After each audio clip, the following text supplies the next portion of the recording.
Welcome back to Parents Night In. It is a YouTube show starring Justin and Kelly. We're watching movies, we're drinking boozies. If you like Parents Night In, you should like and subscribe. Welcome to the show. Welcome to the fucking show. Parents Night In. No? Is this going to go on for a really long time? The whole movie. Anyway, we're watching Superman from 1978. We're watching it not for the very first time in like 15 years, but the second time in 15. Well, we watched it last night because we just wanted to watch it without having to deal with you people. Well, what we've learned recently is that if we do a Parents' Night In episode using a movie that we haven't seen in a long time, we're so focused on watching it that like we don't say anything for chunks of time, and then it ends up not being a quality experience for the audience. If we just watch the movie without recording, we're like impulsively talking over it. It's like, no, this isn't a recording. Just shut up and watch the movie. We haven't been to a movie theater in a long time. I wonder what it's going to be like when we go back to a movie theater. We're going to be super annoying. Yeah, we're going to be those people. Like, really, guys? We're going to be like, what? Shh. Like and subscribe. Like, what are you looking at? We're recording a live reaction video for YouTube. Fuck off. So, Superman. Warner Brothers was very reluctant to make it. Why? Because all anyone thought of comic book movies at this point was Batman, the TV show. Super campy, cheeseball, 1960s crap. Their first two moves in order to give the movie legitimacy were to hire Marlon Brando as Jor-El and get Mario Puzo to write it. Mario Puzo. From The Godfather. I found that out last night and almost fell off the couch. Even though you've seen this movie 1,000 times? Yes, but I didn't watch The Godfather until much later. I didn't connect those two things. You didn't know who he was. I don't think they used that much of his original scripts necessarily. Yeah, but his name's on it. He wrote it kind of campy. When they brought in Richard Donner to be the director, he read it and he was like, this is not serious enough. We need to not act like we're above this material. So he brought in his friend Tom Mankiewicz, who is like a script doctor. And he's the one who kind of shaped it. Did Gene Hackman have higher billing than Christopher Reeve? Yes. So it's Brando, Hackman, Christopher Reeve. Is that the order? Yeah. Wow. Because Christopher Reeve was a nobody. He was? Yes. No one knew who the fuck Christopher Reeve was at this point. Oh. They auditioned literally dozens of people to play Superman. The studio, of course, wanted somebody like Robert Redford or Paul Newman or... That would have been a terrible mistake. Nick Nolte, yes. And Richard Donner said, here's why that doesn't work. It's Robert Redford in a cape. That is not Superman. That's Robert Redford in a cape. I agree. One guy they auditioned was the dentist of the casting director's wife, because she went to the dentist and looked up and she was like, oh, he looks like Superman from the nose up. Was he any good? No, he wasn't an actor. He was a fucking dentist. So it was a matter of finding the right combination of the right look and the ability to act, which it was pretty much one or the other with all the other candidates. I think Christopher Reeve was 24 years old. He's one of those people where, like, when you watch this movie, you don't look at him and think, wow, he looks really young, or wow, he looks older. He looks ageless. Yeah. Yes. Margot Kidder, on the other hand, does not look young. Well, she apparently from the age of 14 suffered from severe bipolar disorder. Yeah. So she was on psychiatric drugs from a very young age. And sadly, neither of the leads in this film is with us anymore. I know. Richard Donner, however, is 90 years old. Really? He was 47 when they shot this. Wow. And it was only like his second big movie. There's still hope for me. There is. Only a few more years, though. That's true. Then I'm screwed. In terms of our personal history with this movie, I have a very long history with this movie, to the point that I don't ever remember it not being there. This was my grandfather's favorite movie for years and years and years. So he had this video disc, and my brother and I have been watching this movie probably since before I could speak. So watching it last night was really interesting. We've been kind of living in the Marvel world for a long time now, and we're, how many movies into it with Harry right now? 10. So watching this after that, it changes your lens a little bit. It does. And so I do have a lot of thoughts about it. This movie's very quaint by comparison. It is very quaint, but I love the quaintness. Yeah. Well, Superman should be quaint. Yeah. To a certain extent, anyway. That's why Man of Steel was just so tonally wrong on every level, because it tried to skew the quaintness to be cool and dark and consistent with the 21st century. And you can't do a cynical Superman movie. It doesn't work. Yeah. Can we also talk about that? I was thinking about this morning. We don't see these three again Until the second movie. Yeah.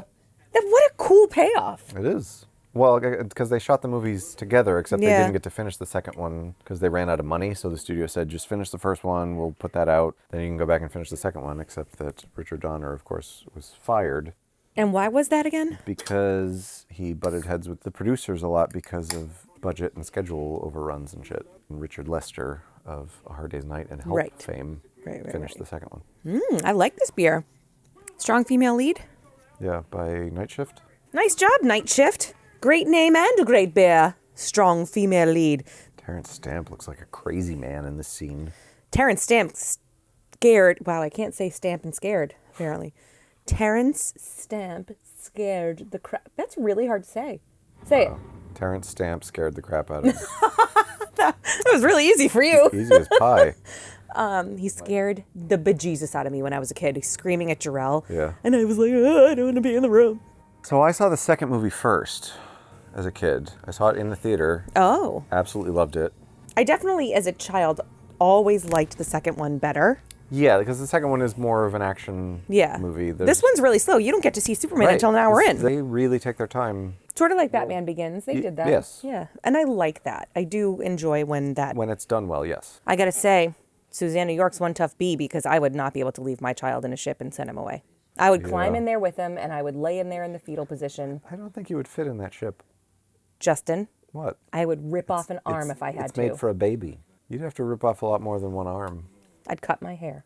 The hair's not the issue. If I were Brando, I would have built myself and my wife a companion ship so that when the planet started to implode, he could just be like, yep, fuck this. They can't put me in prison forever, so I'm going to get off the planet. Yeah, it's funny that they're like, you're not allowed to leave the planet or we'll put you in the Phantom Zone. It's like, how are you going to enforce that if we left the planet? Right. What are you talking about? about? And if he knows the planet's going to explode, you just... Right. keep monitoring. It's an empty threat. Right. You keep monitoring, and when you think it's going to explode, you take off a couple hours early. Yeah, they could have gone with him. They totally could have gone with him. Well, so in the comic, I don't think Jor-El knew the planet was going to self-destruct. I think it was like, oh shit, the planet's self-destructing. We got to get this kid off the planet. And they just sent him out. They didn't have a plan? No, I don't think they sent him specifically to Earth. Because he has a whole monologue here about why Earth. Right. And it wasn't supposed to be like we're sending him to Earth. It's where you have to get him off the planet to give him a chance of surviving. It was supposed to be like Moses in the basket. But here it's Jesus. It puts the Jesus in the basket. Put the fucking Jesus in the basket. You just blasphemed, I think. Did I? I don't know. You said fucking Jesus. Oh, no, I did it too. Oh, no, I'm going to hell. Oh, we're going to hell. Oh, no. It's more fun there anyway. That's where all the drugs are. Oh, Jesus. It's true. You think that's what happens? People go and then they do drugs? All kinds of drugs. All the drugs. That's weird. Is it? I don't know. If you want to do drugs so bad, what are you waiting for? Why do you have to wait until you're dead? Because then there's no consequence. You're already dead. It almost seems like then you're not being punished in hell. You're just, here you go, have fun. I think Satan's more fun than everyone gives him credit for, quite honestly. You just got to get on his good side. This made a weird turn. I'm just here for the drugs. Ooh, you can see cloth behind that explosion. I definitely just saw the cloth. Never noticed that before. Yeah, we have a good copy right now. Oh my God, that's like Frankenstein. Yeah. Somebody didn't iron the cloth properly. I wanted to ask you, what breaks the mirror in the second movie? The nuke that Superman throws into space. That's right. I don't know if it's a nuke. It's a bomb. The Eiffel Tower one, right? Eiffel Tower, yeah. Yeah. That blows them up. I think it was supposed to be something else originally. So there's two versions of Superman 2 available now. There's a Richard Donner cut that uses, I don't know if exclusively his footage, but as much of his footage as he got, including stuff that was like done for screen tests. Like the scene where Lois figures him out is way better in the Richard Donner version, but all they had was a screen test of it. So it's this shitty, it's done in one shot or maybe a couple simple shots, but it's got this like crappy hotel room set, but just scripting wise and acting wise, it's so much better than what they ended up with. He doesn't trip and burn his hand. She actually has a gun and she shoots him. That's right. We talked about this before. And she is like, if you're Superman, you're not going to die right now, right? So she shoots him and he's like, okay, I'm Superman. She's like, it was blanks. So she tricked him into revealing himself. And that's so much better than him falling and burning his hand. Right. Just the tone of Richard Donner's version is kind of more serious and less cheesy. The problem is, Donner originally intended for him spinning the Earth backwards to be in the second movie. And so when it came time in 2006 or whatever to assemble his cut of the movie, he put that back in. It's like, you can't do it now. You already did it in the first one. You have to... What are you doing? What are you drinking tonight, Justin Ballard? What are you drinking tonight? I'm back to the Vitamin C, just another t-shirt shop. They're super dank beer. Just another t-shirt shop. That tastes like Fiddlehead. It's the one they said they would make their flagship if they had a flagship. So the Kents... I love this scene. I love Martha. The woman who plays her, I think, does a nice job. Why did you say that name? Jesus. So now they've just realized that they probably are going to take this alien home. Cut to teenage Clark. Teenage Clark stinks. Is awful. Teenage Clark has a bad wig. Teenage Clark has an overdubbed voice. Looks nothing like Christopher Reeve. Teenage Clark could not look anything less like Christopher Reeve. Yeah, I don't... Do they even have the same color eyes? I don't know. So he's supposed to be like 17. Christopher Reeve was only 24. Like, just use Christopher Reeve for these scenes and do his hair different so he looks younger. Yeah. Lana loves him. I also... Would you like to come? Yes. I also love how they brought her back for Superman 3. Yeah, different. So many years different later. actress, though. No. Yes. Oh, I thought it was the same actress. It's not her. You sure? Yes, it's Annette O'Toole. That's not Annette O'Toole? No. Annette O'Toole plays Superman's mom on Smallville. On Smallville, yes. All these kids are jerks. They screwed him over. It's all right. He's going to Forrest Gump their asses by running really fast. From then on, whenever I went, I was running. I was running. This right here. This running is so bad. It's so bad. Oh, even as a kid, I was like, he runs funny. Yeah. Well, why are his arms way out here? Nobody runs like that. Like, no. So he's on wires and he's attached to this crane that's driving down the street, right? But like, they couldn't get him to just keep his arms in like you would when you're running. So they introduced Lois Lane here as a kid, which means that Superman's way older than her. Yeah, that's weird too. It is weird. Because he definitely doesn't look By the way, older you than know her. who played Lois's mom there? Looks familiar. I can't remember her name, but she was on... I don't know who she is. No, she was on the TV show, the old Superman TV show. Oh, really? She was Lois. Oh. I forget her name. That's funny. But that was like a Easter egg. So here's where Pa Kent bites it. Wow, that was insensitive. I like Pa Kent. I think Pa Kent is a good mix of like rugged... Insensitive. Like he's not like this, doting like dorky dad. Well, that's... But he's also like a hardened farm guy, but not overly gruff either. He's an old school Americana dad. Yeah, he's cool.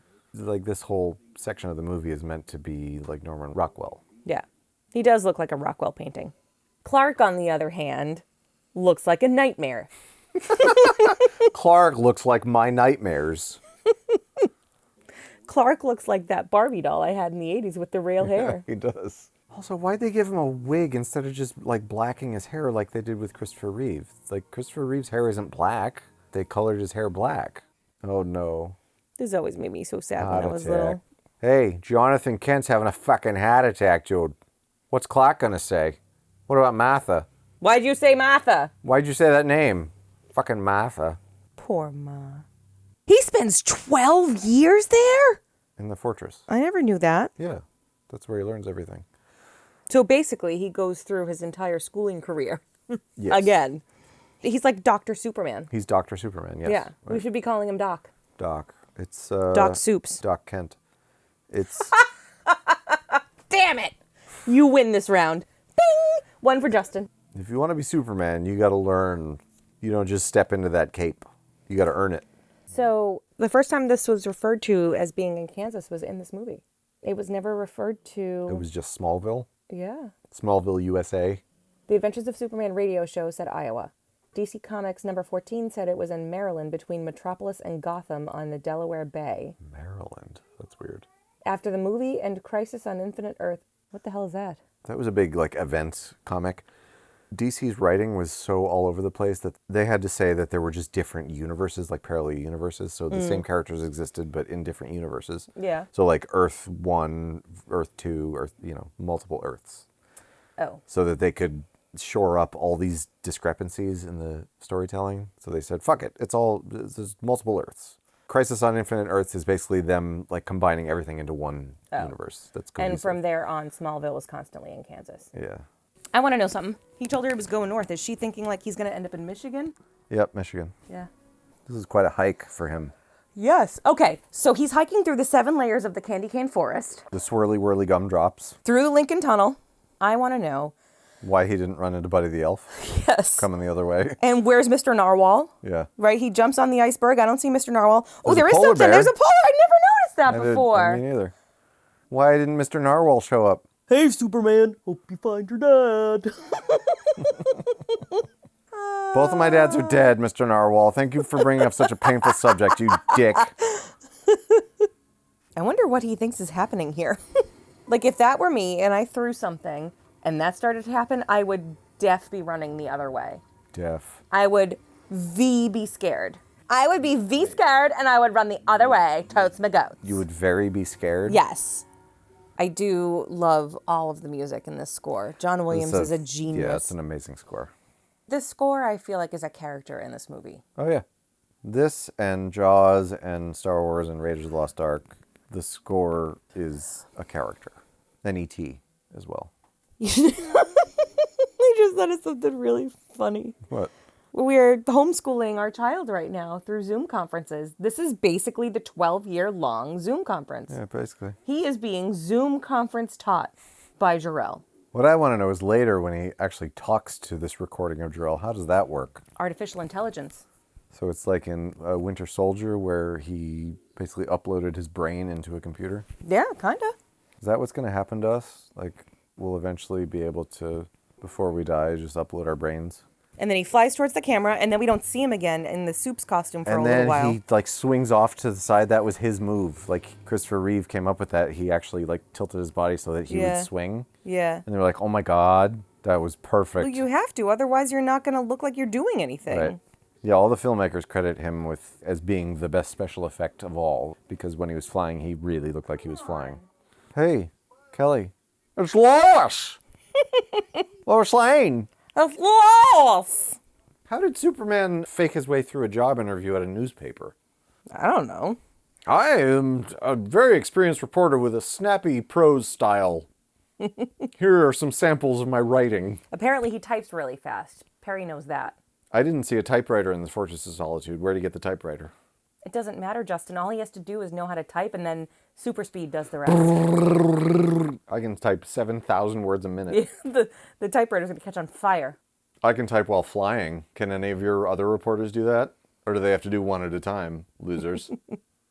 I like how he called him a mild-mannered reporter. That always struck me as very cheesy. Yeah. Because no one uses the phrase mild-mannered except to describe Clark Kent. Fan service. Yes, it's fan service.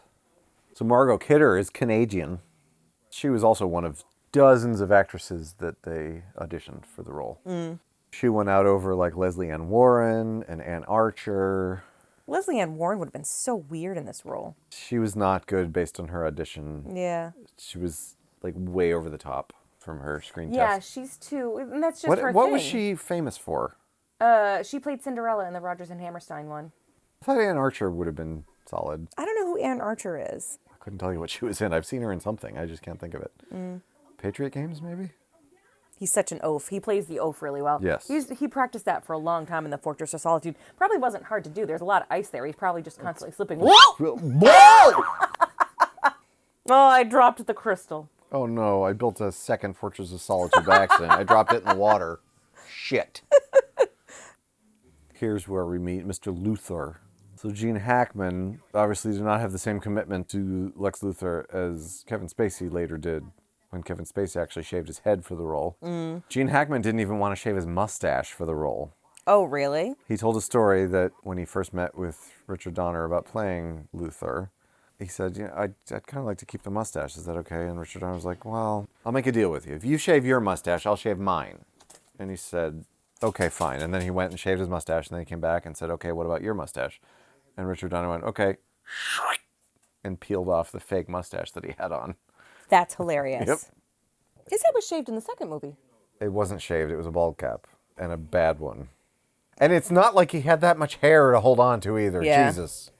You don't realize until you're, in your 40s how young Jimmy Olsen is. You know what else Jimmy Olsen was in? No. Back to the Future. Oh, no. You told me this He was Dave. yesterday, and I almost fell off the fucking couch. Yep. I was like, What? and I have seen both of those movies 9 1,000 million times. Yeah. I mean, granted, this is 78, and Back to the Future was what, 88? 85. 85. 85. Kelly. 88 miles an hour. Sorry, I was confused. I had a huge crush on Christopher Reeve when I was a kid. Oh, he was a beautiful man. Oh, man. I loved him so much. He was just so handsome. He oozes charm. It's just absolutely heartbreaking what happened to him. So sad. And incredible that he was able to live for as long as he did afterwards and do wonderful things. Yes, he spearheaded fundraisers and stuff for people like him. I was really sad when he passed away. Yeah. Because he was, I mean, as I said before, like he was a just childhood always hero. there. He was always there for me. Yeah. When I think of this movie, it's my first superhero movie anyway. But for years, this was the superhero movie that you had to live up to. Yep. And nothing lived up to it for me. Yardstick. Yeah, nothing lived up to it for me for years. And even when we first started watching the Marvel movies, like I remember seeing Iron Man and being like, okay, yeah, that was really good, but it's not Superman. And then we saw something else and I was like, it's really, really good, but it's not really Superman. Like X-Men movies and stuff, right? Yeah. And now it's sort of, now that Marvel has done what it's done, this is not the pinnacle for me anymore. Well, no. It's like your first boyfriend. Like it's really, really important. And he took something that I can never get back. I gave him my gift. I gave him my flower. And now I have Chris Evans. And I wish Chris Evans would take my flower. Yeah, you really can't compare the two. I would be his Winter Soldier. It works better when you say it. If I said it, that doesn't make sense. Batman 89 didn't live up to this for you No. at the time? It was too dark for me. I was 10 when I That's saw true. that. You were 10. And so, to me, superhero movies were red and blue, and Right. Super colorful. yeah, And comic and strippy. the good guy was a bright pure and good guy. handsome and pure. Yeah. Yeah, and Michael Keaton was awesome, and I loved him in Batman. But the Joker was dark, and some of the shit that happens in that movie is dark. Oh, yeah. And I was young. It's a pretty fucking violent movie. It is, and we watched it all the time when we were 10 and 6. Yeah. I absolutely loved that movie when it came out, and it was a huge deal. It was... Yeah, it was a huge deal. It was as big as this Yeah. when it came out. And now, watching it, it's really fun for nostalgic reasons. Doesn't hold up for you, though. Being transported back to when I was 14 and that came out, and I was like, Yeah. this is fucking awesome. 14 is an amazing age, actually, for that to have Perfect happened. age for Yeah. that movie. Again. You were born at the exact right I time. was. And then at the totally wrong time for other things. But But we're not talking about other things. we're not talking about my ambition. What? My creative endeavors. Oh, Batman 89 doesn't hold up that well now. no. So at this moment, we're like an hour into the movie, and at this moment... Yeah, this is the first real Superman scene. Right. Other than him flying Crazy. out of the fortress, now we see Superman. I sort of like What that. did he do with his clothes? I don't know. I sort of like that he lets him fly out of the Fortress of Solitude, and we barely see his face, Yeah. and then we spend a good half hour with him as Clark. Right. Then we get the payoff. The real Superman scene. Yeah. Yes. It was disciplined of them to do it Yeah. that way and really take their time. I also love how easy this is for him. He Yep. just is like, here it comes. I'm just going to grab it. Like it's a fly ball. Yeah, let me just grab that. Yeah. Hold on. Hold on, Lois. Hold that train of It'd be thought. funny if he dropped her when he cut that. Yeah. Oh, shit! I'm sorry. Sorry, Lois! You know what? This is my first real rescue. You got to cut me a little slack here. I studied this for 12 years, but I'm just now... This is my first time in practice. I love the scenes of him just flying around. They look so bad now compared to... They do. They're clunky. But when we were kids, they looked great. That was state-of-the-art effects back then. Yep. And it was the first movie to do anything like that with somebody flying. Yeah. Because on the TV show, it was him in front of a scrolling Yeah. rear projection background. Right. I love this. Yeah, this is a great little montage of him just doing Superman-type stuff. Yeah. And that's what was partly missing from Man of Steel. They didn't even bother with any of this shit. No. How can you have a Superman movie where he doesn't Do any stop good. crimes or Yeah. save people for a while? Like, you have to establish him as our savior before you can fuck with the character. But they just jump Yeah. straight into, I'm miserable because I'm alone and I'm Jesus. Can you remind me the synopsis, like a very short synopsis of that movie, because I don't remember. Is it an origin story It's again? an origin story, a except that reboot? they way overcomplicated the Krypton stuff. They had, like, They weren't allowed to have birthed children. They had to have engineered children in a test tube, and Jor-El and his wife broke that and had an actual baby through fucking. And well, then, they know what's right. And then, like, the entire history of Krypton was in this codex thing that Zod was trying to grab a hold of so he could resurrect Krypton on Earth. Oh, that's right. And then he tried to terraform Earth to make it like Krypton, except the terraforming consisted of a machine that picked up everything and smashed it against the ground. Yeah. It's like, this is, like, really unpleasant. Yeah. This is like you picking up the audience and smashing us against the ground for 2.5 hours. I remember all this now. Who is Jor-El? Jor-El was Russell Crowe, and he was dull as fuck. Yeah. And Michael Shannon was General Zod, and he was just totally miscast. I like Michael Shannon, but he was not right for that character at all. No. But you know who I did love? Amy Adams? Yes, I loved... Except they gave her nothing to do. Yeah, I loved her. But, I love her, period. I love her too, but like, her character's so badly written in that movie. She's just there. But I loved Brandon Routh. Brandon Routh was great. He was but that great was Superman Returns. I know. But, I mean, he was basically playing Christopher Reeve. That was the only problem He with was that. Brandon Routh playing Christopher Reeve. Because yes. it was a continuation of these movies. Right.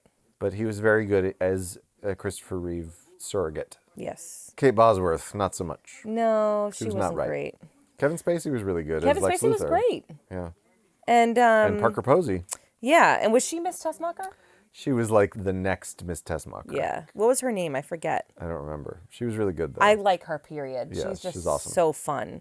As flawed as that movie was, and it's very flawed, that movie had some of the best Superman set pieces ever. Yeah. Like the rescue on the plane, Yeah. the thing where like they show a bullet bouncing off his eyeball. Yes, that was cool. It was a great scene. That was a very cool scene. There's a lot of fantastic Superman type scenes in that movie. It's And just the movie overall doesn't work. I thought they did a good job of capturing some of the warmth of Superman, too. Yeah, totally.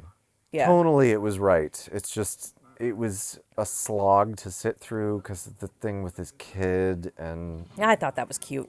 he started to get kind of mopey in that movie.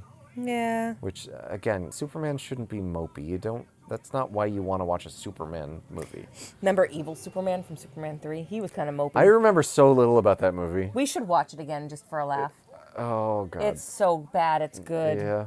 Richard Pryor was really fun. I love Richard Pryor, but, like, I don't want to watch a Superman movie for Richard Pryor. You know what I mean? This is a great scene. He saves Air Force One. Fly. Don't look. Just fly. We got something. I ain't saying what it is. This guy's weird. Is he playing Richard Nixon? You could fly and you could land the plane. That's your Richard Nixon? I don't know. And here's where Superman was talking about how much he enjoyed helping people. Jor-El's like, really? They're going to start asking you for stupid shit, so you better be careful. Right. Because in Man of Steel, he's like, I'll help you, but it's got to be on my terms. Yeah. Wow. Whatever, millennial soups. That's more okay boomer like- at this point. So Superman. I'll help you, but it's got to be on my term. Okay, boomer. Yeah. Boomers suck. I'm just kidding. We have parents that are boomers, so. Brad Pitt's a boomer. That's true. I know. That's so sad. It's so weird. So weird. I realized I've made a serious omission. What? When we were talking about Superhero movies and definitive superhero movies, we skipped over the whole Batman Begins Dark Knight thing. Well, yes, that So before Marvel, before Marvel, there was I would Batman say that the Dark Knight was like my quintessential Well, that came superhero out movie. that came out the same year as Iron Man. Yeah. I can't believe I skipped over that. You should be ashamed of yourself. Yeah, I mean that for me and probably forever will be the yardstick as far as superhero movies. And so now, you know, as a child, Superman was the hero for me, and it took a lot to replace him. And I think probably for a little while, Christian Bale's Batman did. But I have a new leader. Is it Chris Evans? It's Cap. He's your Cap. favorite superhero actor now? I love Cap. No, it's not my superhero actor. I'm saying my superhero epitome I see. is Cap. Cap is like Because the Cap is quintessential pure good. superhero because he's pure good. Whereas Batman is conflicted. Yes. I see. I think that Cap has taken the pure good. Like intrinsically He's intrinsically good and a paragon of yeah. yes, someone to look up to. Right. Yeah, what's funny is like I was never into Captain America as a character until these movies. I wanted nothing to do with the Captain America movies when they came out. I made you go see all of them by yourself.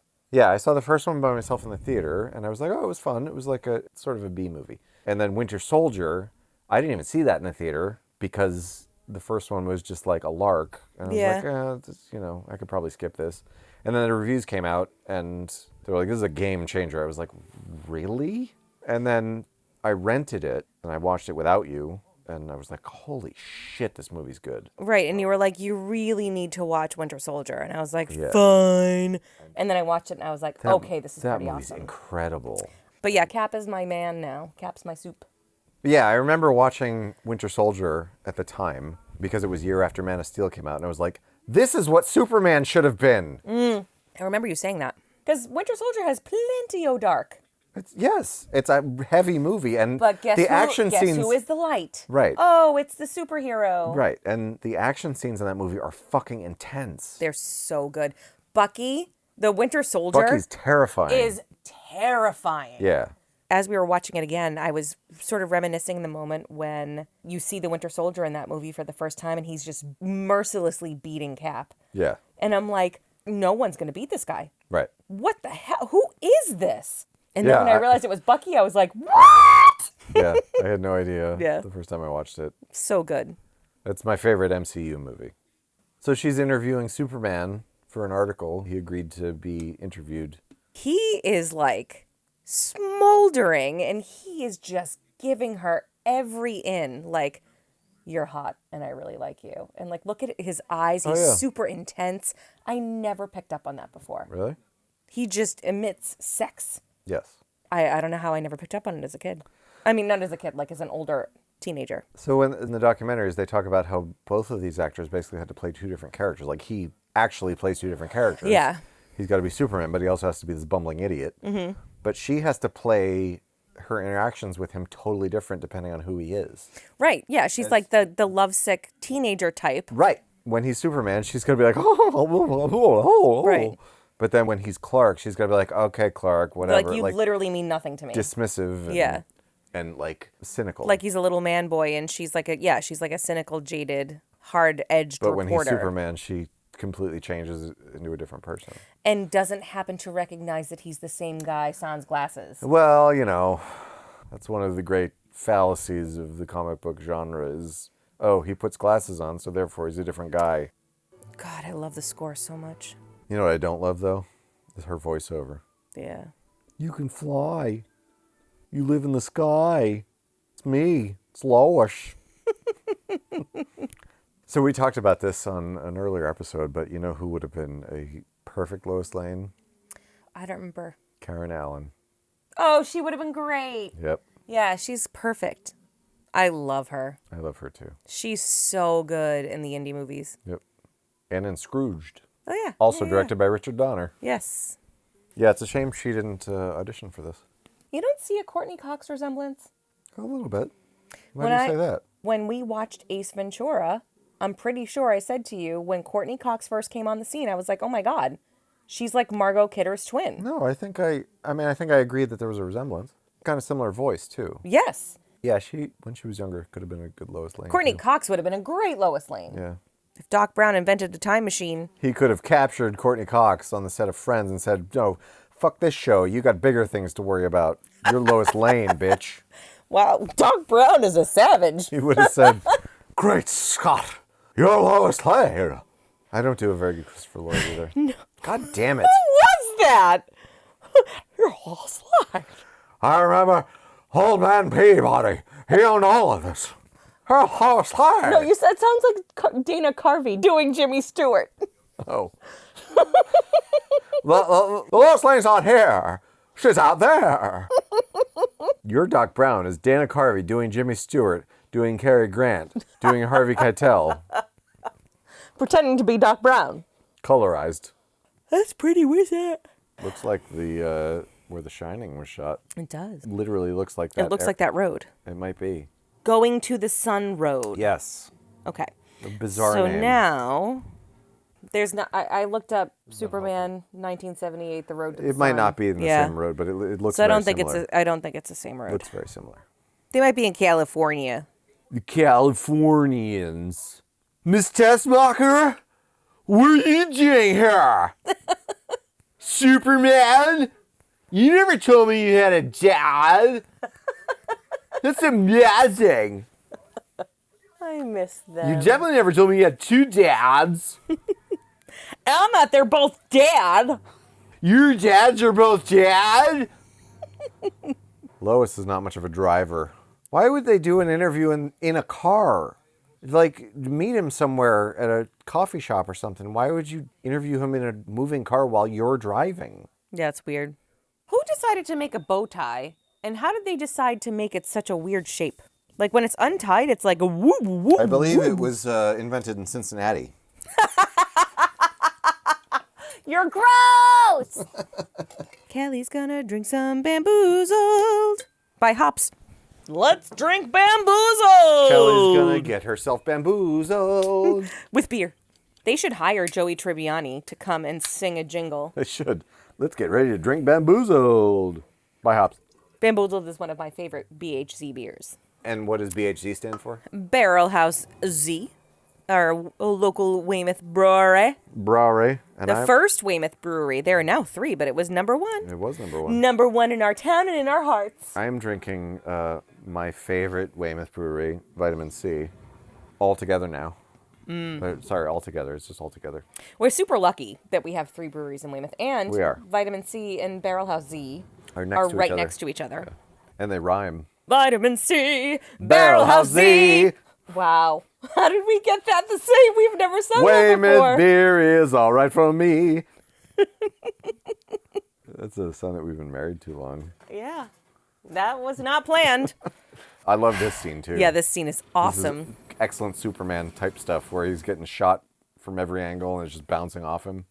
This whole bit was cut from the fucking theatrical version, which is baffling to me. Actually, when we were watching it last night, I was like, I don't really remember It wasn't this part. there. What a great, How could you cut this? yeah, what a great display of what he's capable Right, of. this is prime Superman material. And Miss Tessmacher's like, fucking A right, bitch. Sesmacher's like, oh my God. Whoa. He's wonderful. I hope he uses his X-ray vision on me. He'll find some lovely treats. Oh, woo, woo. That's what I say when cute boys walk towards me. You have never once said that in my presence, so I guess I'm not cute. Woo, woo.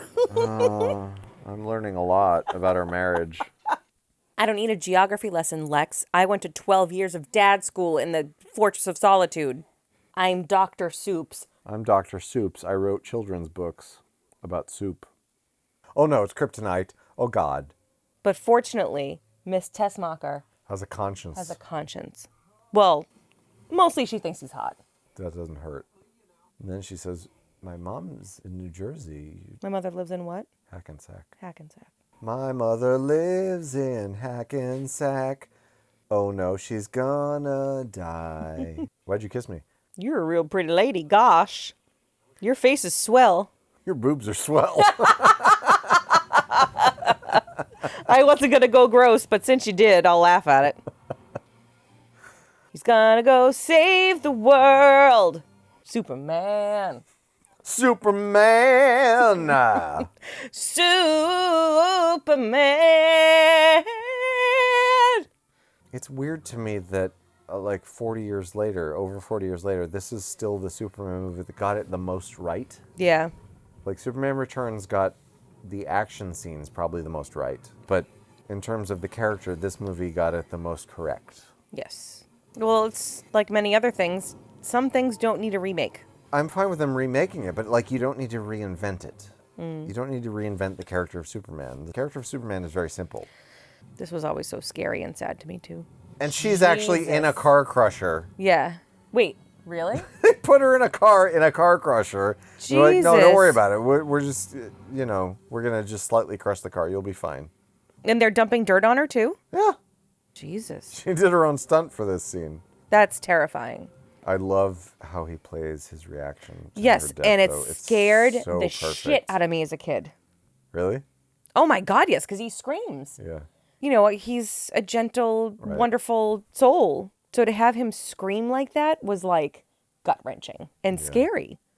This is performance-wise maybe his best moment in the film. Yeah. You know, if Miss Tessmacher didn't insist that he save her mother first. Stupid bitch. Oh, I'll still be alive. I can't save your mother first, you stupid bitch. Fuck you, Jarell. I'm going to interfere. You're dead. You can't even tell me these things now. You can't say things. You don't even have to watch it anymore. My only problem with this. So he reverses time by spinning the Earth backwards. I mean, that doesn't make any sense that it would reverse time. But even if it did, he then goes back and saves her. But what about the first missile? Like, there aren't two of him. So how does reversing time in just for this area fix everything? Like, he still has to stop the first missile, right? You know what, Justin? I don't understand. You're asking me questions that I think probably don't need to be answered. They don't? You know, Justin, you're asking me questions about plot that... What if... throws off the entire movie. She ran out of gas. And now there's no fault line. Like, why not? Well, so I think what happened was maybe... What happened to the missile? He knew he needed more time, and maybe he saved both missiles. He clearly saved the missile because there's no earthquake. What? Oh, she did say earthquake, sorry. So then what about the two missiles? Oh, she figured it out, but then she was like, meh. Clark has glasses. It can't be the same person. Clark can't fly. I've never seen Clark walk out of work and fly away. Have you? Clark has never worn a Superman costume. I've never seen Clark bring a cape to work. Never once. It's ridiculous. Bye, Soups. We'll see you next time, Soups. We'll see you in Soups too, Soups. Soup! Richard D. Marlon B. Soup. So, do you foresee a day where we do Superman 2, or should we talk about it a little bit? We could talk about it. Okay. It's possible we'll do it someday, but I let's do. talk about it. I really like Superman 2. This is the setup, and Superman 2 is supposed to be the payoff, in a way. Because the second movie is him meeting his match in terms of Zod and... Well, those three superheroes, those three villains are so great because they all have their own kind of different spin on their powers and how they use them. Yeah. And a lot of chaos ensues when they show up. And so that's really fun. Yes. So I find the visit to the Fortress of Solitude with her very hokey. As a kid, I thought it was super cool, but like when I look back on it now... Where he brings her there? He brings her to the Fortress of Solitude. They have like a fancy dinner. Yeah. They sleep in foil blankets and, you know, do it in his ice bed. And he gives up his powers. Yeah, and then he gives... It's like, that part of the movie I could do without. The giving up his powers thing I think is... Like, I get why it's important. They have to show that, like, he's so in love, he's willing to give up what he is for her. But it also seems out of character. It's like... It's a selfish move. It's a selfish move. It's like he has been, up until this point, committed to saving the human race whenever they need it. But he's going to give all that up. Fuck it. I want to bang this girl. He's going to give all that up for the ladies. And then immediately they go to a burger joint and he gets his ass kicked. And then he's like, forget it. I changed my mind. Pain sucks. And, you know, his mom says, this is irreversible, just so you know. And then he is able to reverse it later. Like, it makes no sense. Remind me, because I don't remember. How? He goes back. Somehow he walks back, even though he's mortal now. Yeah. And then he just goes... Maybe it really is in Michigan. Maybe Father, it's just in a cold part of Michigan. Father! And then the green crystal lights up. Yeah, he kind of finds it in the rubble. He finds it in the rubble, and the green crystal allows him to get his fucking powers back. Stupid. It's not a good plot point. No, I do think it's important for the audience to see that, like, he's willing to give it up for her, and that's great. I mean, she hasn't done anything to make herself seem like it's that worth it. No. So there's that. I don't know, that part of the movie always just made me really sad. Also, if his powers come from the Earth's yellow sun, how would any kind of molecule chamber take away his powers permanently? It makes no sense. That part of the movie doesn't you know work. what it probably is, Justin? What? Midichlorians. Midichlorians? Yes. Okay. I have a feeling the midichlorians somehow had something to do with Kelly, this. I've been meaning to ask, what are midichlorians? Yeah, lots of good things happen in that second movie, but that stuff is a little bit weird. Yeah. His willingness to give up who he was for love makes him fallible and connects him to humanity a little bit, right? Yeah. What's cool about that is the Cap doesn't do that He has many an opportunity to give it up for love, and he doesn't take it until the very end when he almost dies 900 times. That's true. And then he's like, you know what? I've almost died enough times now. Fuck this shit. I'm going for the girl. Cap is awesome. Cap's so great. I love Cap. He gets to make out with ScarJo and is like, saving lives is better. And I got to tell you, if it was between saving lives and making out with ScarJo, I'd probably choose ScarJo. Yeah, well, you do like making out. I do love making out. I'm a lover, not a fighter. Hey, Justin, would you rather beat up these bad guys or go kiss somebody? Oh, I'm definitely going to take the kissing. Thank you. Smurfly. Smurf. Not even close. I mean, if you ask a lot of people that question, they're probably going to go for the kissing. You want to kiss or do you want to fight? Probably. I'm going to go for the kiss. I mean, the human race would be better if more people said, I want to kiss more than fight. Yeah, I mean... Wouldn't you say? Depends on who you're standing across from. If you're standing across from, like, El Guapo, for example. El Guapo? You're definitely going to pick the fight. If you were standing in front of Gene Hackman and they said, would you like to kiss or fight? You mean Lex Luthor? Yeah. If he said, would you mather? Would you, Marshall Mathers, take this woman to be your lawfully wedded fight partner, kiss lover? I would rather make out with Miss Taskmaster than stop the missiles. Fuck. Do you want to rewind and start that again? Because I am that Superman. If I wasn't,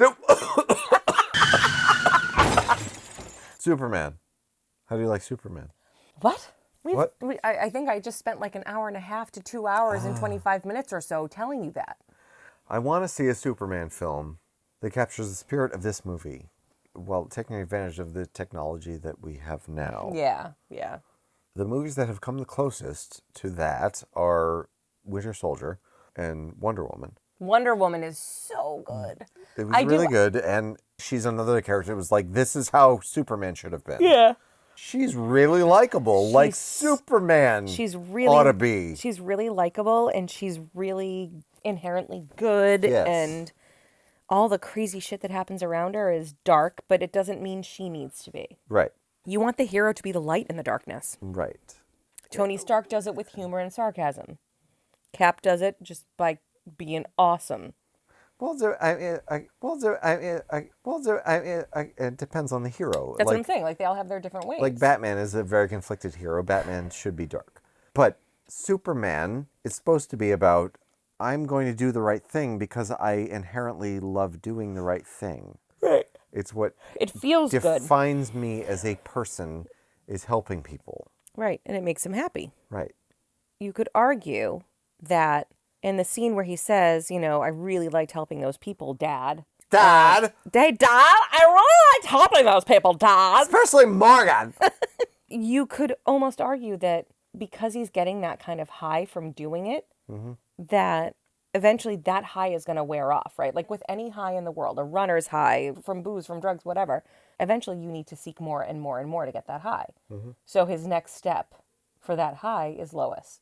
And so it brings it back to that human nature thing. Like there's enough of a human in him that he wants that. Well, then it becomes like Last Temptation of Christ almost. That was my second argument. Yeah. So my second argument was that this is not unlike Last Temptation of Christ, except he kind of goes through it. Right. Where he's like, okay, I can either go down the path that's been chosen for me, or I can make a decision and do what I want to do. Right.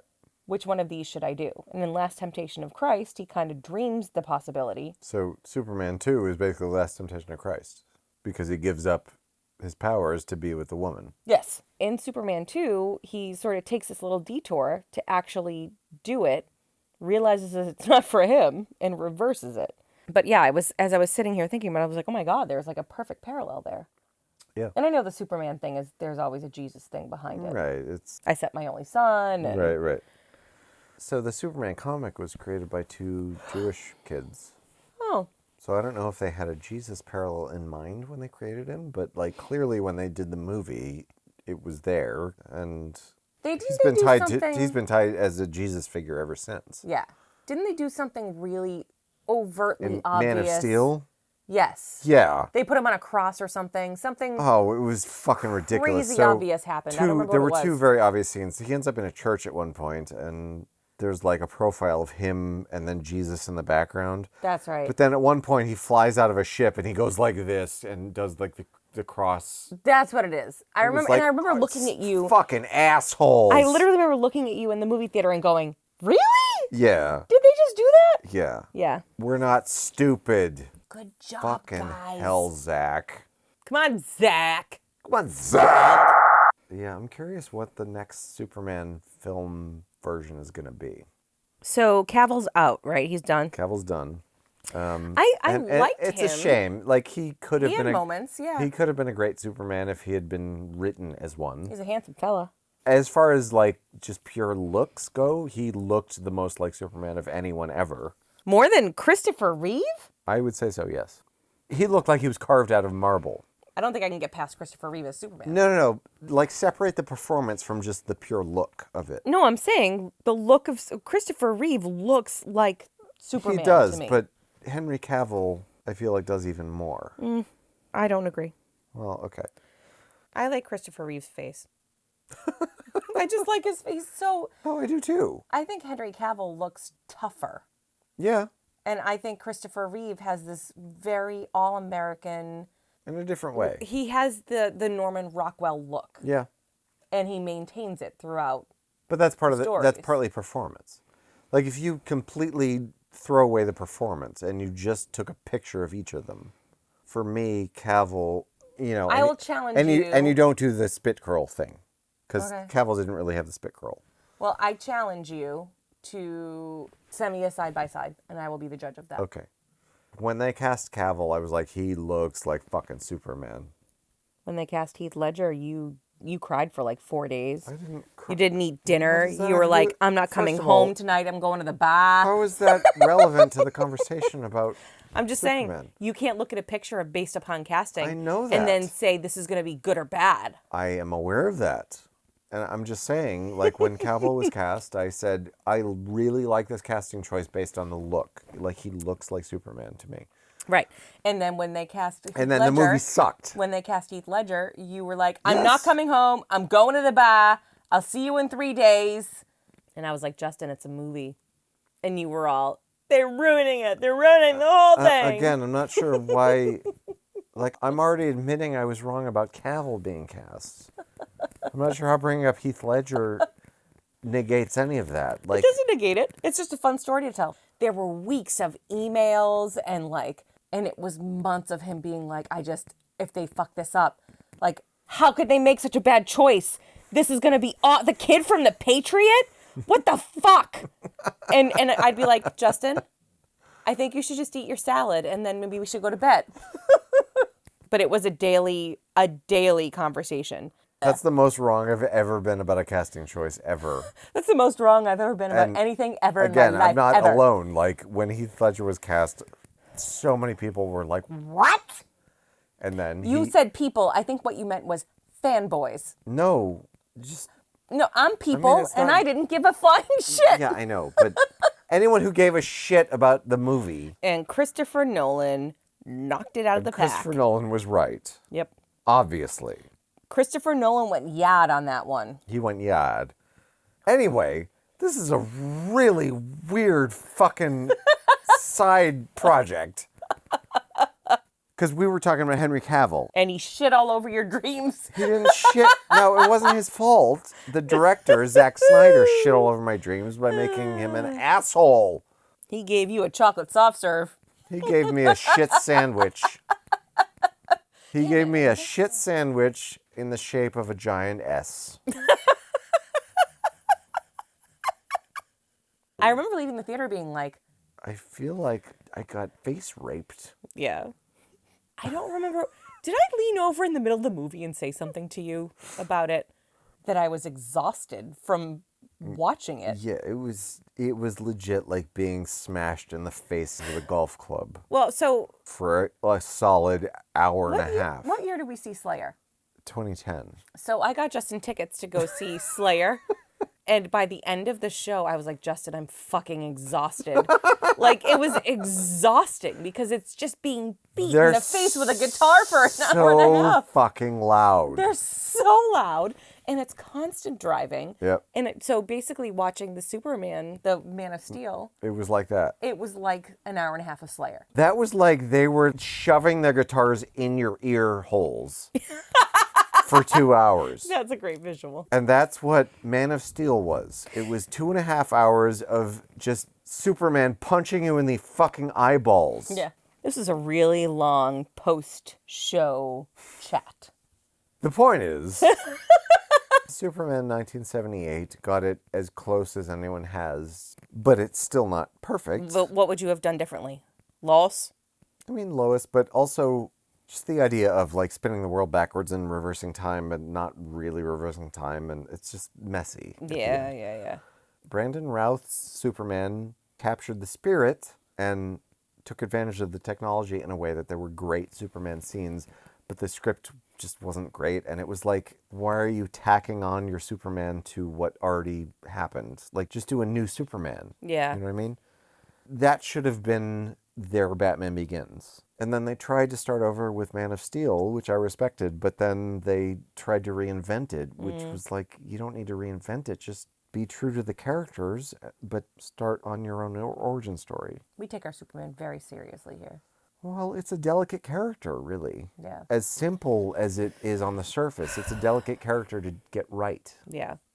They got it right tonally with this movie.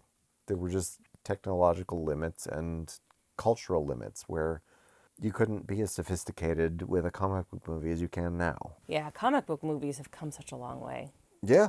We live in the golden age of comic book movies. We do, and that really started... Another reason you were born at the right time. That's right. And that really started, within the last 15 years. Having a comic book movie that complex that you could treat it like a serious film and still honor the subject matter. Thank you, Christopher Nolan. And really, I think people do, they look at Marvel because it's a series within itself that has so much to offer. Yeah. I think it's easy for people to be like, oh, that's the one that did it, but it's not. Nolan did it. Nolan really did it. Anyway, we love Superman. We love this version of Superman. We hope someone will equal this version of Superman someday. Thanks for hanging out with us. Yeah, it was a pleasure. Does anyone have some kryptonite that they can give me? It's me. It's Lois. Lois Lane. Thanks for watching, everybody. Don't forget to click that subscribe button and follow us on Twitter, MeWe, and Facebook.